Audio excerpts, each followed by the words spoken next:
Good evening. Welcome to Writing at the Edge, a resource that we've set up to help writers improve their craft and to help writers become authors.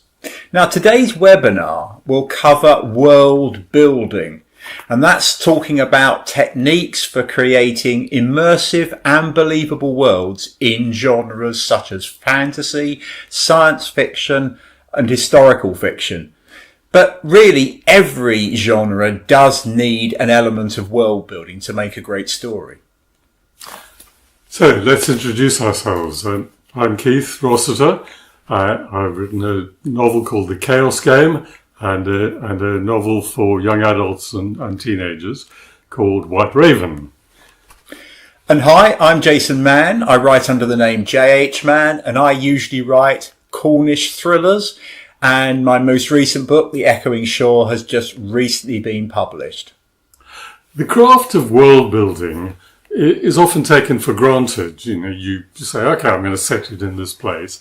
And the whole topic is left behind to wash the dishes while plot, character and story go to the ball. Without a coherent and credible world, all these other elements have no grounding, no basis, no reason for being. We at Writing at the Edge want to turn Cinderella into a princess. Do you like that? And over the next hour, we're going to share our top 5 world building techniques with you. And if you can use these in your writing, we're confident it will help you to build a world for your book that is a strong basis for your plot and your characters. We're going to cover the topic of world building by giving you our 5 top tips or rules for building the world of your book. And we have an interview with Virginia Bailey, a Sunday Times best-selling author who has some fascinating insights into how she builds the worlds of her novels. I'm sure that interview will be really fascinating, Keith. I've met Virginia on a number of occasions and she is a great writer. So please pop any questions you might have in the chat and we'll address them at the end. So let's get going. Your world should be coherent and immersive. Whatever you write, fantasy, historical, sci-fi, anything, any genre, the world of your book needs to be coherent. Even if your book is set in the modern day, you need to decide what location, what social norms, what cultural references create the world of your book. But what if you're writing a science fantasy? What are the norms, the languages, the culture in which that action takes place? You have to think about that. If it's a fantasy, is it as comprehensive as Tolkien's Middle-earth? I don't expect too many of our readers are going to commit their whole career to being an Old English scholar, but he did. Or is it dystopian? How does it measure up to George Orwell's 1984. Some really fascinating books you've mentioned there. Yes, good world building. It basically turns a narrative into an experience. Words become pictures and readers lose themselves in worlds that feel as real and complex as their own. So, how do you go about building your world? We've got 5 rules to start with. Rule number 1, start small, build out. After that comes the iceberg. You'll learn about these in a minute. Then be consistent, borrow from real life, and finally, don't forget the culture and the characters. A blank page might make you feel like a god, but rein in your megalomania.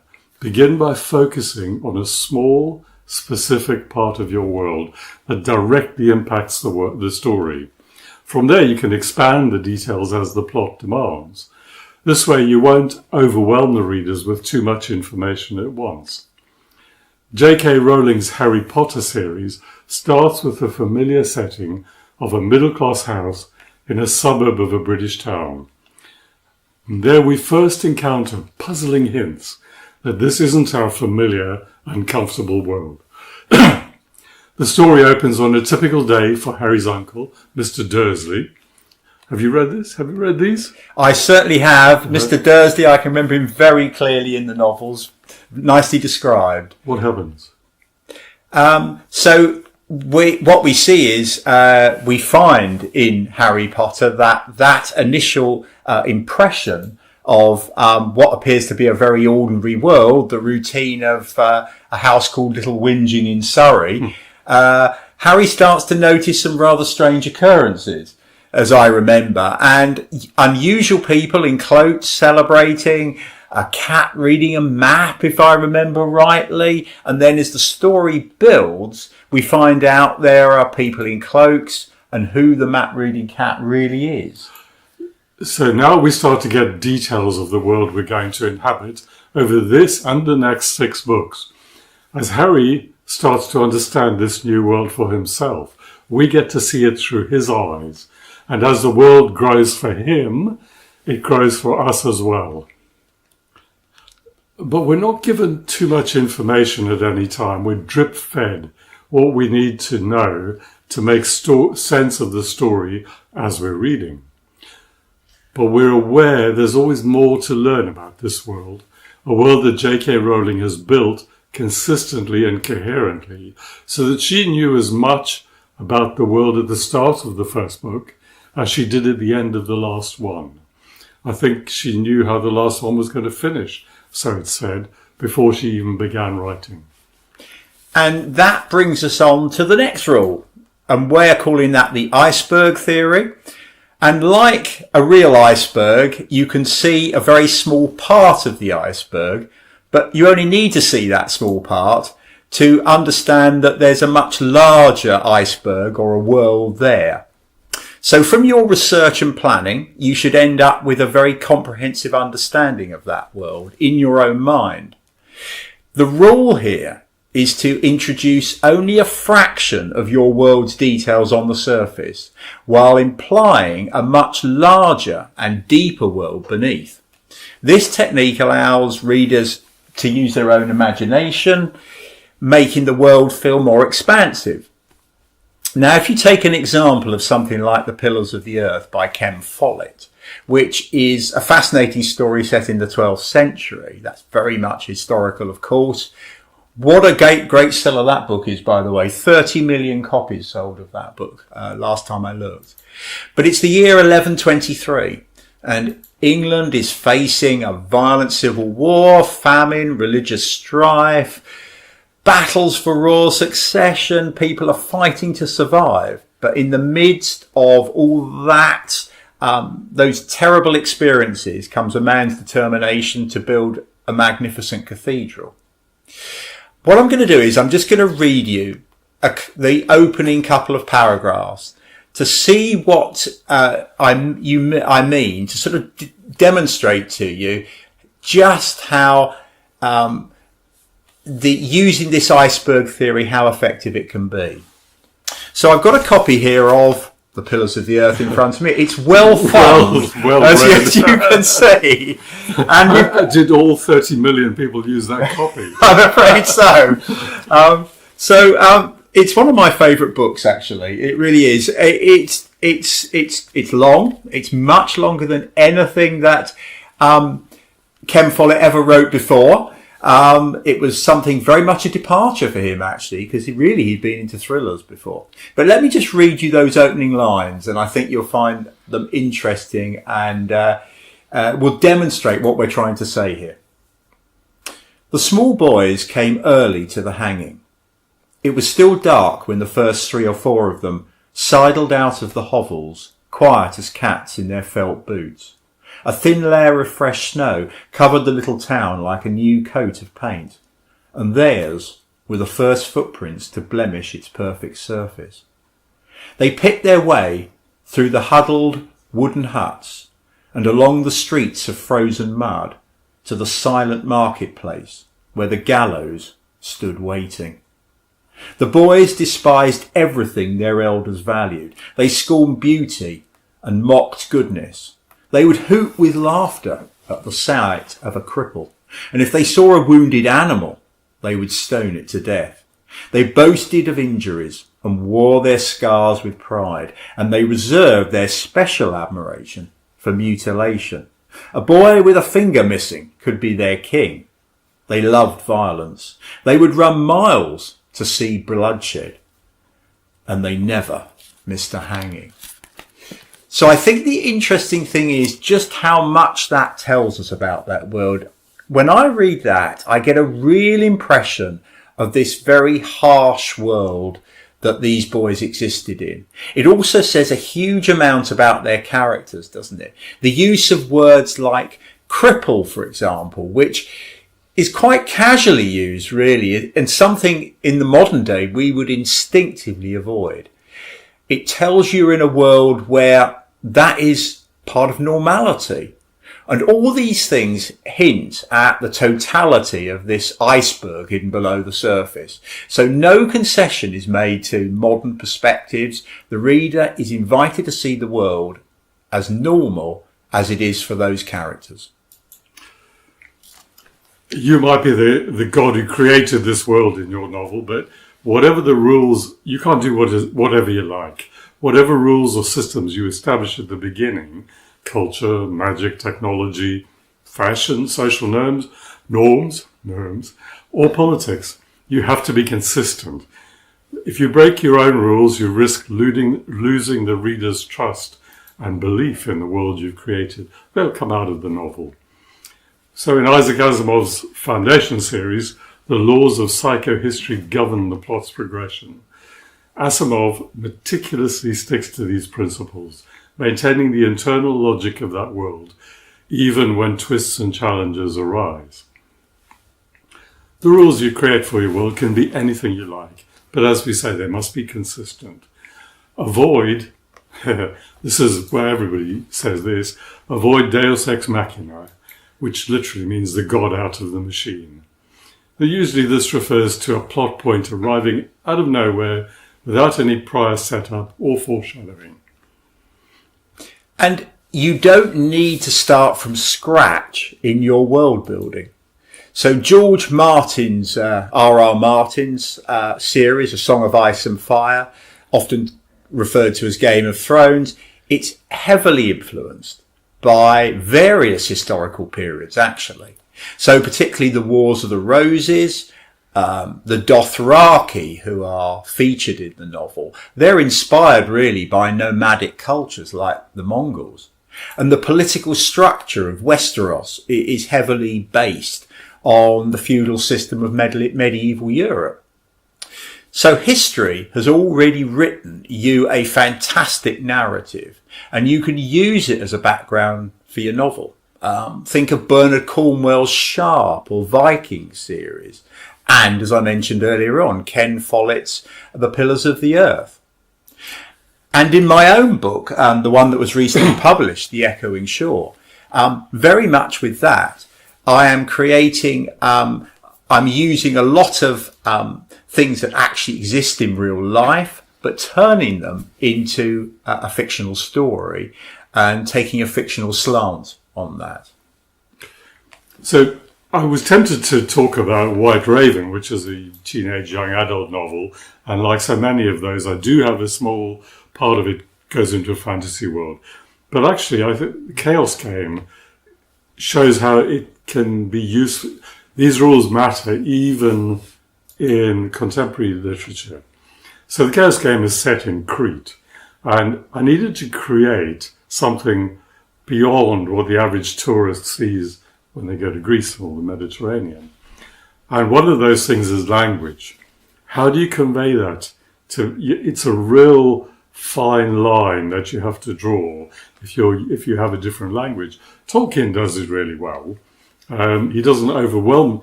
He invented languages, but he doesn't bash around the face with them.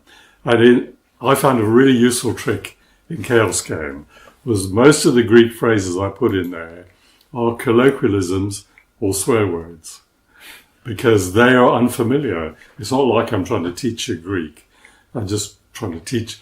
We all learn the swear words first when we learn a new language, and it seemed like a good approach in a novel. Yeah, that's really interesting, that approach, I think. Yeah, yes, definitely. So, worlds need to be populated.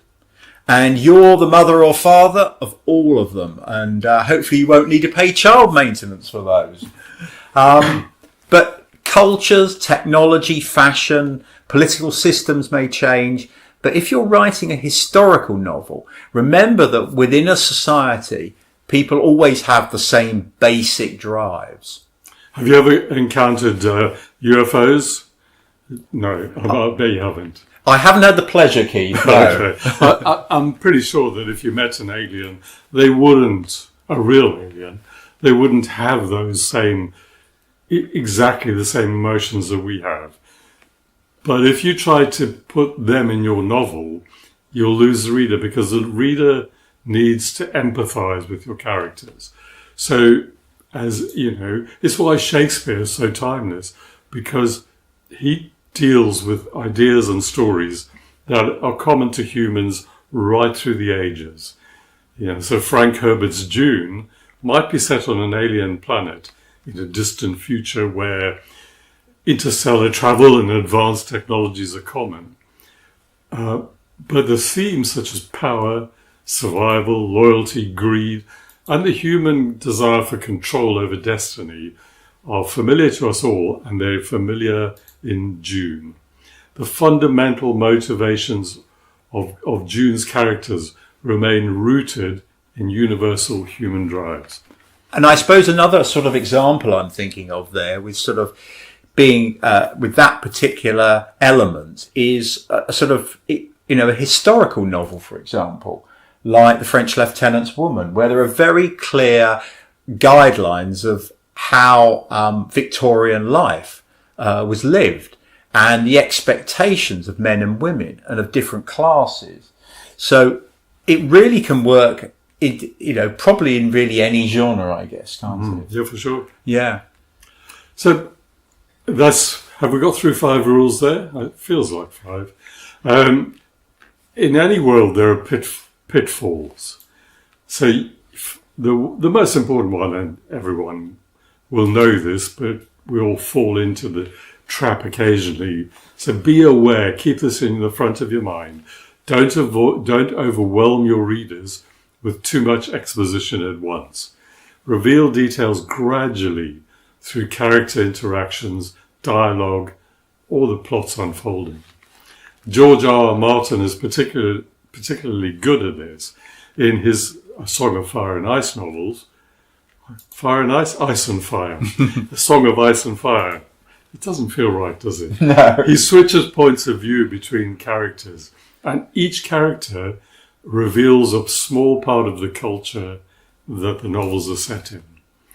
And each character tells you something different. If you read the prologue to Game of Thrones, the very first novel, he uses 3 characters, Sir Waymar Royce, Will and Garrod, and they build a picture of the land beyond the world. They don't survive much beyond the prologue, but they serve their purpose. And I think it's a very interesting area, this, isn't it? Because I think as a writer, I often feel I do sort of have a tendency to want to get a lot of information out there quickly so that the reader can understand the kind of world that you're creating. But sometimes that can be a real mistake, and you really need to try and drip feed that information in as much as you possibly can, I think. Some books actually do put a lot of information out very early, and they are successful in doing so. I'm thinking of one of my favourite books, actually, which is The Handmaid's Tale by Margaret Atwood. Now, if you read that book, there's an awful lot of information that comes out very early in the story. And I think it's a sort of tribute to Atwood's skills, really, that she is able to carry that off. We know through, for example, Offred's internal monologue in the story about the sort of oppressive regime, the roles of women, the historical context leading to this new society. But as a sort of new author, and one without sort of Margaret Atwood's skills, I think it's something that usually is best avoided. And if you can introduce your information, not all at once, but drip feed it into the story, it is usually more effective. There's another pitfall waiting to trap the unwary, and this is cliches and tropes. You shouldn't go to the pick and mix counter to build your novel. If you must have familiar elements like elves, dragons, dystopian governments, and it's very likely you will if you write that kind of stuff, be sure to put your unique twist on these topics to avoid cliches and make your world stand out. Dragon mythology is as old as history, but for most cultures, dragons were more like huge snakes, worms.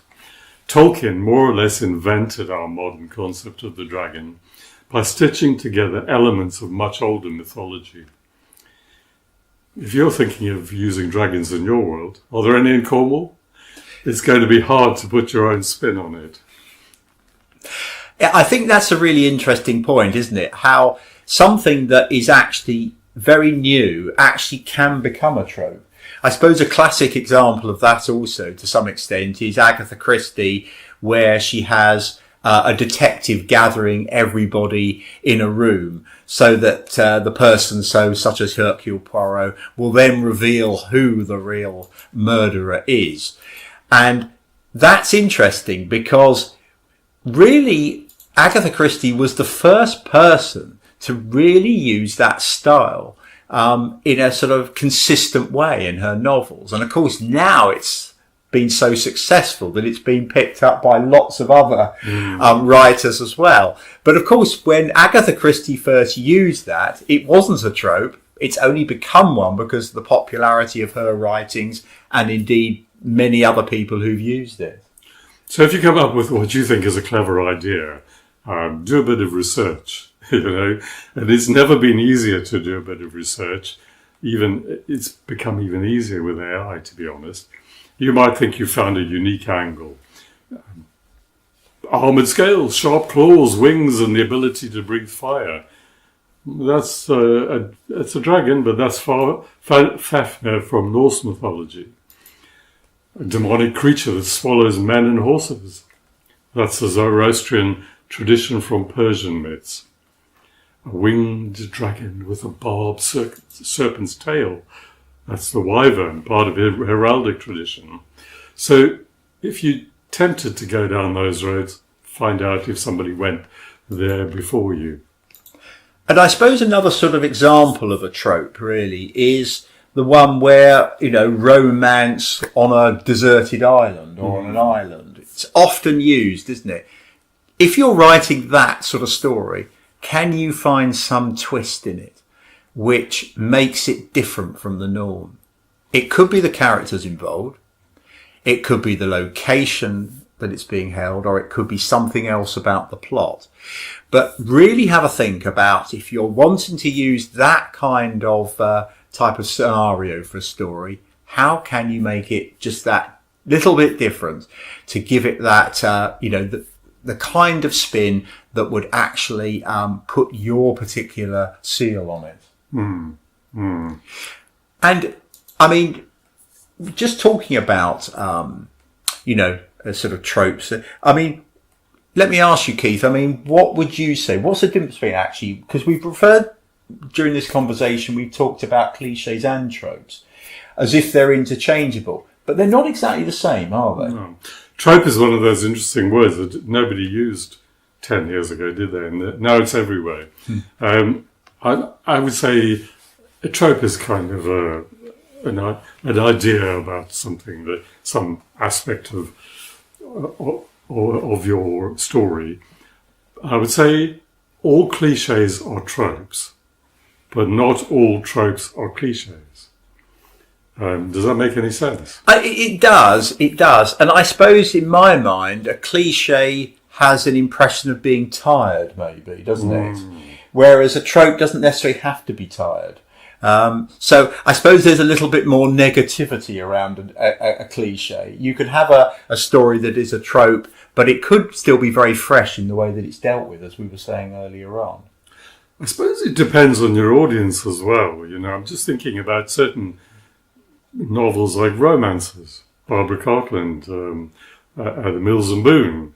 They followed a formula that their readers liked.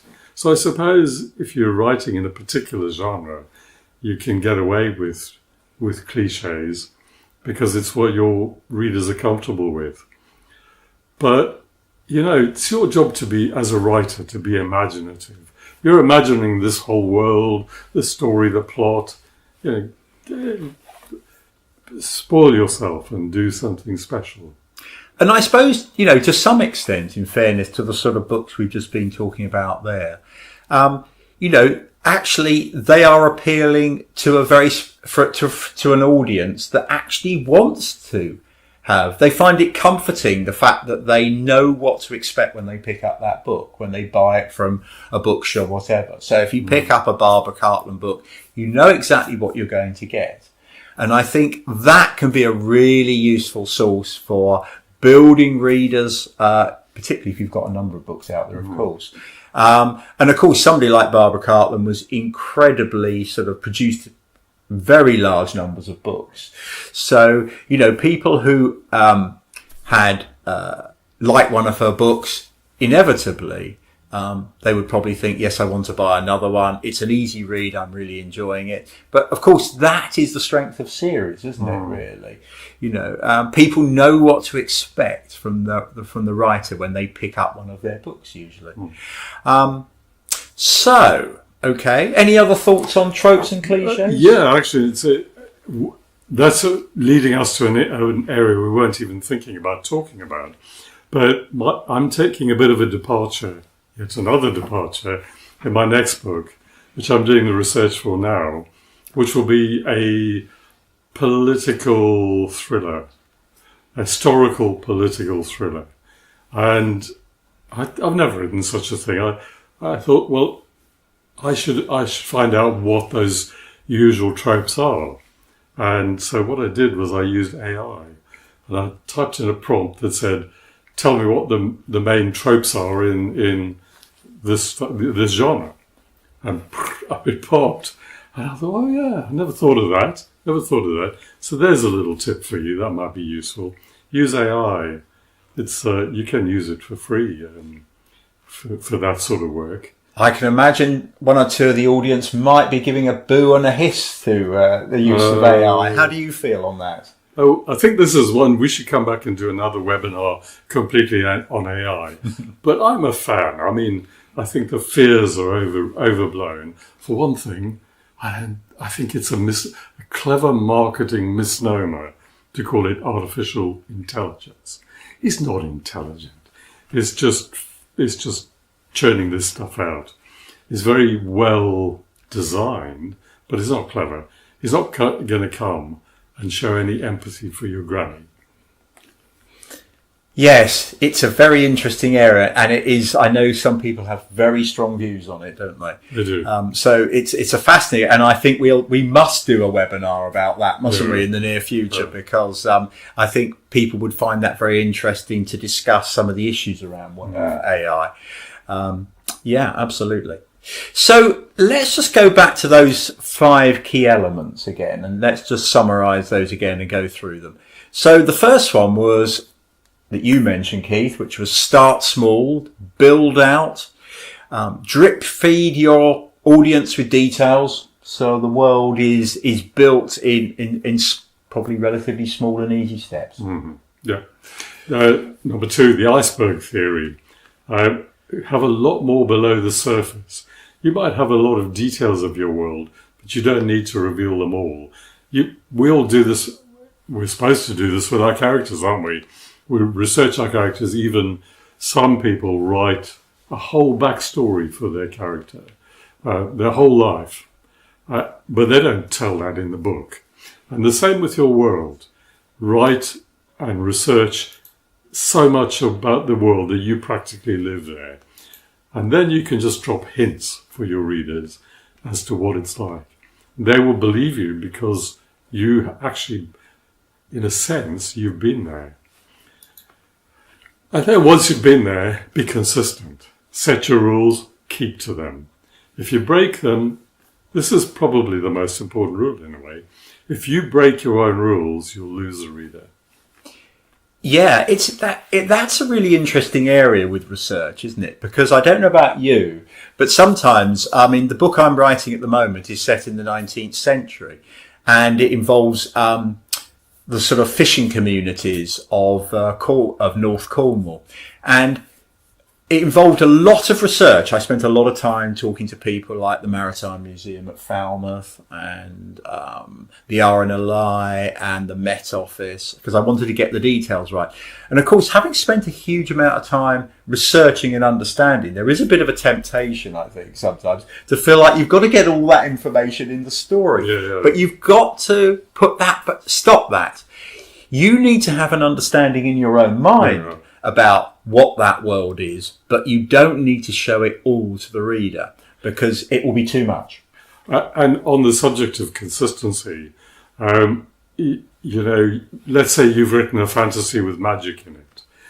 You can't, if you've created the rules of that magic, you can't suddenly say, oh, I need this character to win this fight. I better give him or her a new piece of magic no one has come across before. That's a good example of Deus Ex Machina, where the reader goes, well, this guy can fly. Why did he take the train to get here if he can fly? So you have to be consistent. If you said he can't fly, don't let him fly all of a sudden. Another interesting thing about research is often I speak to writers and they say, oh, my favourite part of the whole process of writing the novel is actually researching it at the very beginning. And I can certainly see that because I think it is a fascinating area. You learn a lot of new things. I mean, as I say, this novel I'm writing at the moment, I learned some absolutely astonishing things about the fishing community in the 19th century in Cornwall, the huge quantities of fish that were caught, how it made some people incredibly wealthy at the time. And it was a really fascinating thing. But at the end of the day, I needed to turn that into a novel. So, you have to use it in the right way, the research. And you do need to get your research right as much as you can, of course. But you also don't want to impose too much of the research on the novel itself. Yeah. Okay. And the fourth element that we mentioned earlier was use real life as an inspiration. And I suppose that goes a bit back to the novel I've just been talking about, really, this fishing community, 19th century. What I would say is find a reference point in the real world as your inspiration. And then you can put your spin on it, or you can subvert it if you like as well. But if you think of some of the most successful series that have taken place in the last 30, 40 years, I mean, something like Bernard Cornwell's Sharp series, I mean, that is very much based around actual battles that took place. Of course, Sharp and the characters who inhabit that world, they are purely made up. And of course, what happens to them is dramatised and, in their own sort of individual experiences. But I think it's very interesting that when I've read those novels, and I've always really enjoyed them, actually, the Sharp novels, they very much... you find like you've not just had the experience of the actual story itself and the fictional story of your character, but you've actually often learnt something along the way as well, which I think is a great thing if you can do that in a novel. So as I say, use real life as an inspiration. And the fifth element we mentioned earlier on was characters and culture. And really, this is all about the basic drives that motivate everybody, really. And readers relate to those stories because at the end of the day, a good story is about the characters in it. Everything that happens in a story, really, why does it matter? Why does something awful happen that needs to be put right? It matters to the reader because they are invested in the characters who are appearing in those stories. So that is a really important. So even if you're building a sort of science fiction fantasy world, in many respects, it's very important to actually bring sort of human emotions into that story because that is what we can understand and empathise as readers, I think. I suppose you can't get away with the odd character who doesn't have the same emotions, like Spock in Star Trek, but that's a counterpoint to the other characters. I don't think it would work if all of them were like that. No, that's right. And of course, the fact that Spock is like that in Star Trek, the interesting point of that is, of course, it emphasises the more human emotions from the other characters in the story, such as Kirk. Yeah. So you can have that kind of person who's like a sort of sounding board almost, and then you see the reverse of how a normal human being would be. And of course, those kind of emotions are emphasised. Usually that role is given to the villain, but Spock isn't a villain. So now we've got an interview with Virginia Bailey, as we mentioned at the beginning. She's a Sunday Times best-selling author, won the McKittrick Prize for her first book. And she has some fascinating insights into how she builds the various different worlds of her novels.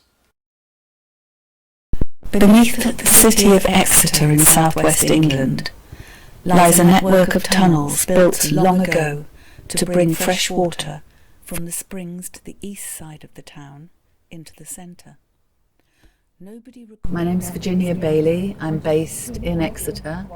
I've written 3 novels and I'm currently writing my 4th, which is situated right here, but in the past. I don't have a title that I think is going to stick for it, but it is my working title is The Heavitree Drop. Famous story about the witch that got hanged there, yeah. Yes, I mean, it was partly inspired by the fact that Exeter was the last place in England where witches were hanged. So how did you go about creating for your reader the world that the witches and the people of Exeter inhabited at the time of your novel? Okay, so the research and the creation of the world for this current novel is delightful because it's set here in Exeter, where I live, so I can walk out of my home and investigate and walk the streets. And I'm now hugely aware of the history of the city that I've lived in all my adult life, and I wasn't before. And I visited buildings that I hadn't quite realised had been here for hundreds and hundreds of years. So I know exactly what was here 400 years ago and what wasn't, what was already old there, like parts of the cathedral, St Nicholas Priory, a few other things. And the creation of the world is sort of allowing the present day, or causing the present day, to dissolve and just seeing back to what might have been. I lived close to the canal, and the canal was already there then, 400 years ago, but not all of it, not the canal basin, not all of the quay as it is, not even the custom house, but quite a lot of it was. I love that kind of time travel aspect. So to create the world of the novel, I read a lot. I have a little library now on Exeter, on its history, on what was going on back then, and so that's really useful. For all of my world creations in the different books, I like a map. I've got lots of maps of Exeter as it was, but to actually be able to trace how somebody got from A to B, what they would have seen along the way, what they might have smelt and felt and heard, is all very necessary for the creation of that world. I've discovered some really surprising things that surprised me. For example, I knew that the wool trade was hugely important in Exeter's history. I didn't know that Exeter was such an important and big town prior to the Industrial Revolution, and that how much trading went on and how much wool and serge and different cloths were manufactured. But also one of the things I found out was that there was this noise all the time, because on the river there was this little island, there were these islands, some of which are still there, with leaps around them that turned the fulling mills, that kind of bashed the cloth. And all the way through the town you could hear the sound of this crashing going on, and many of the fullers who worked there went deaf because of the intensity of this noise in their ears. To convey that to a reader, you can't do it like a tourist guide. You can't tell them, because it would get boring really quickly if you said, this is what happens here and this is what goes on down this little road. You just almost have to do all the research, find out everything you need to know. At some point, step away from that, because the fact is that finding things out is much easier than creating. It's much less sort of demanding, and it's very pleasurable, or I find it being a bit of a swat, really pleasurable. So you have to go, right, I'm parking that, and now I'm going to step into it. And then you have to inhabit your characters, and so part of the world building is, what would that character be wearing, how might that feel, what would they have against their skin, what would they have on their feet, how would they get about, how would they move, and then if they look here, what are they going to see, if they look there, what are they going to smell or taste or touch. So then it is, as your character moves through, then it's what they see, and sometimes you might have to drop a little bit of exposition in, a little bit of explanation of this was used for this purpose, but you can't do too much of that telling, because it just makes the whole narrative fall flat. Okay, so there is a balance to be discovered and found between the amount of research and the amount that you know as the person who's found all this stuff out, and the amount you can put in. And to some extent, it depends on how well known already to a reader the period or the place might be. But so you have to be careful about preaching or telling people things they already know, but you also don't want to mystify the reader or break that contract that you have, which is that they're with you on this journey through the story. You don't want to jolt a reader out of it by going, I have no idea what that means. Or you can do little bits of that, but only enough to pique interest, I think, not to mystify. So, did you? You've watched the video. Are you looking forward to reading this book? I certainly am. I think it sounds really fascinating. I think it really epitomises the sort of world building that we're talking about, because it's medieval Exeter. There's lots of description, from what I understand in the story, about the sort of sounds of that era, of what it was like living in Exeter. I think it sounds like just the sort of thing that would appeal to me. It sounds very immersive. I could imagine reading that and be very much transported back to somewhere in Exeter in that kind of era, really. Yeah. Smells, actually. I mean, she talks about sounds, and that's really interesting. I think something that I've often thought about this, wouldn't it be wonderful to have a time machine? And I think we'd be shocked if we went back to medieval times at how bad it smells. In fact, even, when I stopped smoking 25, 30 years ago, people had said, I read, you get your sense of smell back. People say that as a positive. But it's true that you get it back, but it's a negative. God, the world smells horrible. It takes you quite a long time to get used to it when you've gone from a smoker to non-smoker.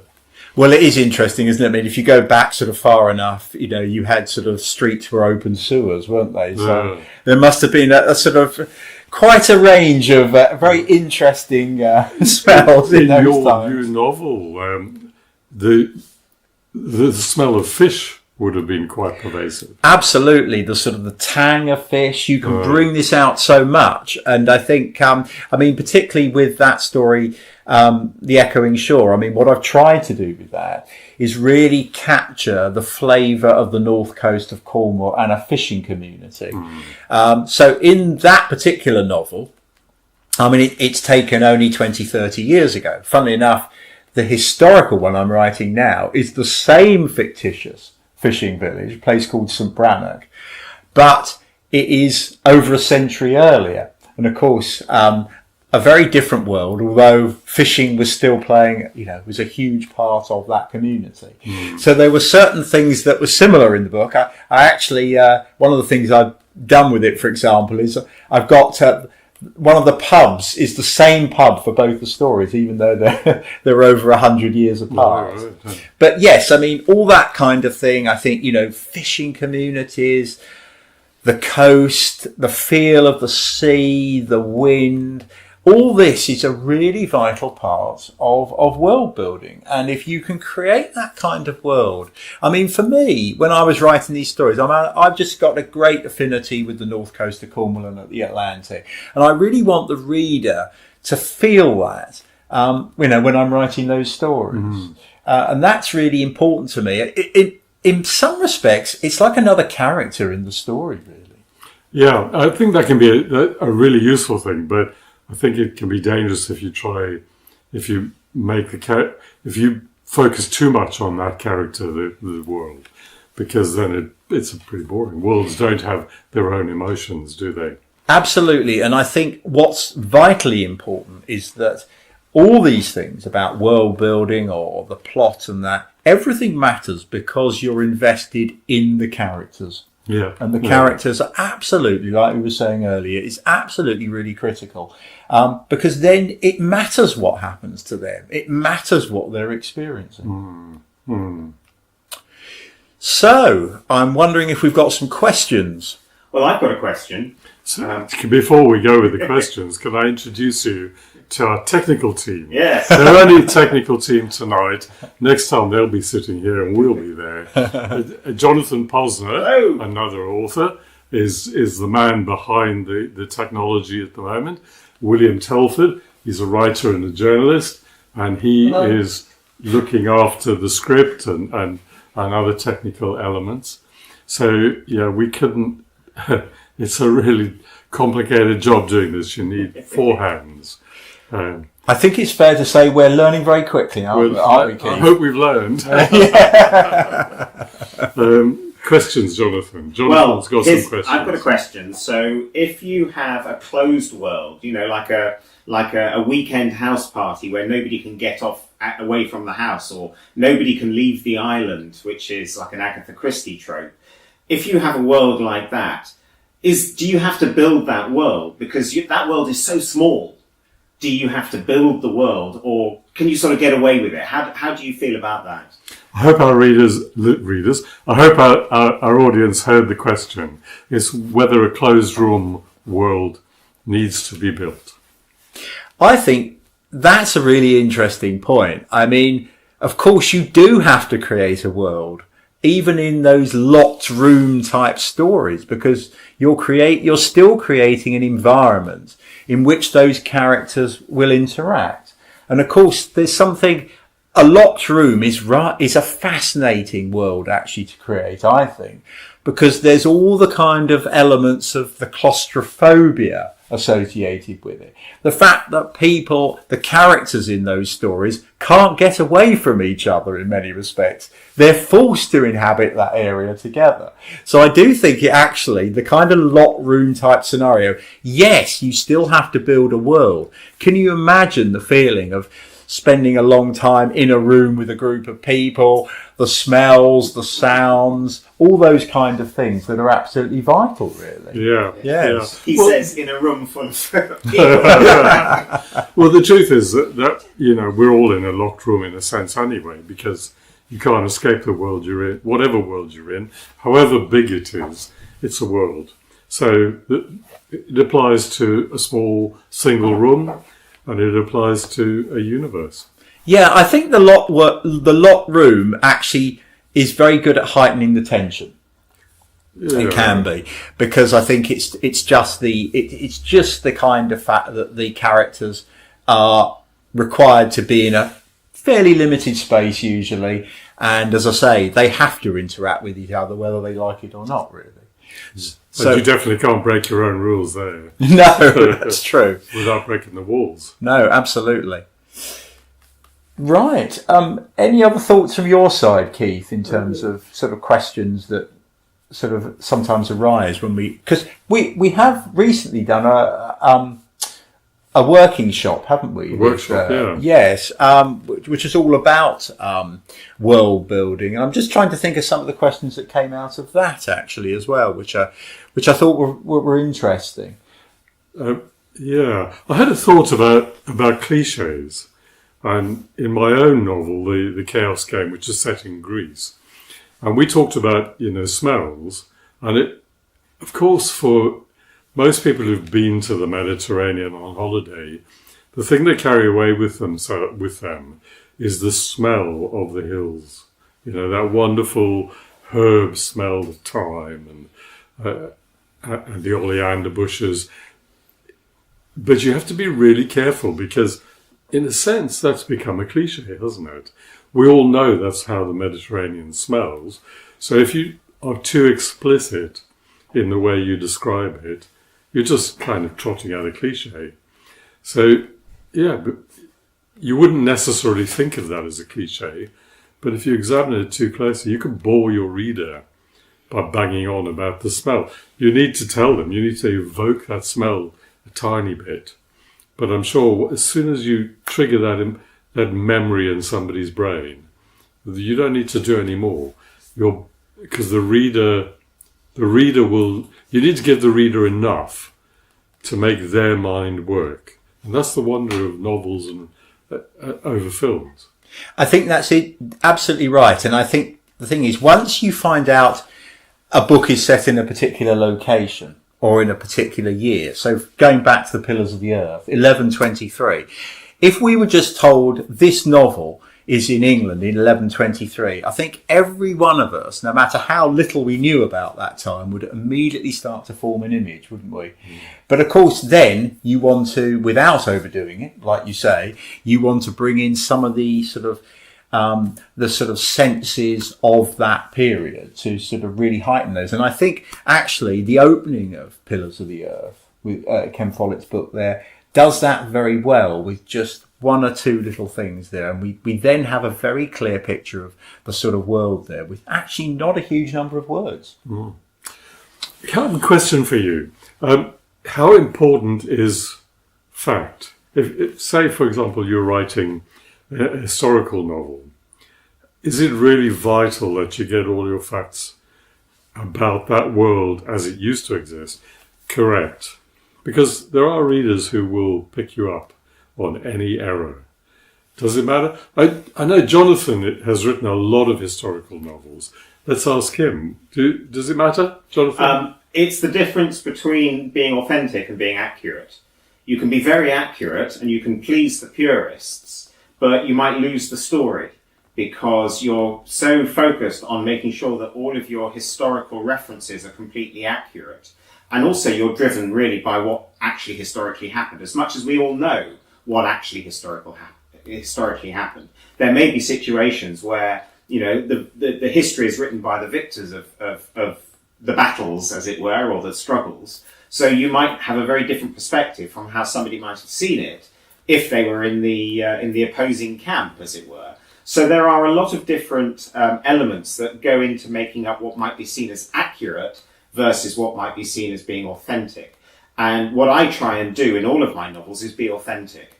So it feels like you're in Tudor England. The language is not accurate by no means, but it's not sort of cliched, hey nonny nonny and gadzooks or whatever. It's just like English. It's modern, it's understandable, but it's just slightly twisted. A little bit of a word change here and a word change there that just makes you sort of evoke the feeling of being in Tudor England. That's really where I'm coming from. So I go for authentic. I don't go for accurate. And that's my defense when any of these historical historians come after me, I was going authentic, not accurate. Do you think that disembodied off-camera voice is the vox ex machina? Yeah, that's right. So I think, yes, I agree. I completely agree. I think it's absolutely essential that your book has an authentic feel about it. And of course, depending on who's writing it, some writers really have made their name by their accuracy in their novels, whilst they've still been fictional. And others are allowed a little bit more leeway, I think. And I think it's, to some extent, I think that's sometimes down to, once somebody's produced a number of novels in a similar sort of vein, I think, the readers have certain expectations like that. I do know that somebody like Ken Follett with Pillars of the Earth, he went into a great deal of trouble to try and, really accurately represent 12th century England. And then after he'd written the novel, I know that he then approached various experts and asked them to read the manuscript and got feedback from them as well. That's a good tip, isn't it? Yes. Yeah. If you can find somebody who will do that, that can be tremendously helpful. Or scary. So we're coming to the end now, aren't we? You may not know too much about Writing at the Edge. We're partnered with Winter and Drew Publishing. Winter and Drew aims to bring together the best of self-publishing and the best of traditional publishing. The publisher looks to help authors get their books into print. Should you submit to agents and go down the traditional publishing route? If successful, which everyone seems to think that's the primary goal, but if you're successful, you'll give up your rights over the work for a period in exchange for the chance to have it put out by a commercial publisher. And a traditional publishing deal, while exciting, can be hard to get and take a long time to come to market. You need an agent, and they're inundated with submissions, which means it's easy to get lost in their slush pile. And even if you're fortunate enough to secure representation, the agent can't guarantee a publishing deal. Or should you go down the self-publishing route? You'll keep your rights, and therefore you'll keep creative control over things like the cover, content, marketing. You'll also potentially make much more money for every book sold, but you'll lose the credibility of having a publisher, which is becoming less of an issue now. You will also have to do all the work yourself and pay for it. So what if you get it wrong? There's an endless list of tasks which can be overwhelming. Who can you turn to for help? At Winter and Drew Publishing, with our hybrid publishing approach, you can have the best of both worlds. I think it's a really interesting area. I mean, there are some wonderful examples of successful self-publishing, aren't there? And hybrid publishing as well. And, there are some real, multi-million sellers out there, aren't there, by people who've garnered, in their own way, whether it's hybrid or self-publishing, become very, very successful. So I think that's certainly an area. I think we're so lucky, actually, to live in the current environment, because the kind of things that are available with kind of hybrid and self-publishing now, 30 years ago wouldn't have been available in the same way. Yeah. So I think that's, we're very fortunate in that respect, I think. Yeah. So our next free webinar, it's on Thursday, December the 5th. And that's the fundamentals of storytelling. And that's covering the basic principles of how to tell compelling stories, including structure, character, development and pacing. And then once we get into the new year, after that, Thursday, January the 9th, we plan to have a webinar then about creating great characters. And that's a deep dives into multi-dimensional characters that really resonate with readers. And then in February, Thursday, February the 6th, we're always doing these on Thursday evenings, by the way, as you will have noticed, is the art of dialogue. And that's all about crafting natural and engaging dialogue that drives the story forward and develops the characters. And then in March, at the end of what I hope is a nice benign winter this year. March the 6th, Thursday, March the 6th, we've got Overcoming Writer's Block as well. And sort of strategies for breaking through creative barriers and maintaining a consistent writing practice. Because I think all writers, they always have that worry of having a blank page and not quite knowing how to fill it, you know. I think, so that's our program up to the spring, up to the start of the spring. I guess we've already got one lined up for the next one after that, which will be AI. But anyway, so we'll talk about that another time.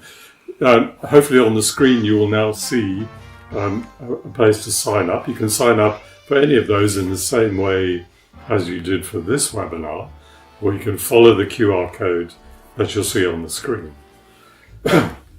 So thank you for staying till the end. We hope you've enjoyed the webinar and got value from it. We hope to see you again next month. And here's a cuddly dragon. I understand is appearing on the screen in case the earlier fire-breathing monster threatened to give you nightmares. Good night. Good night.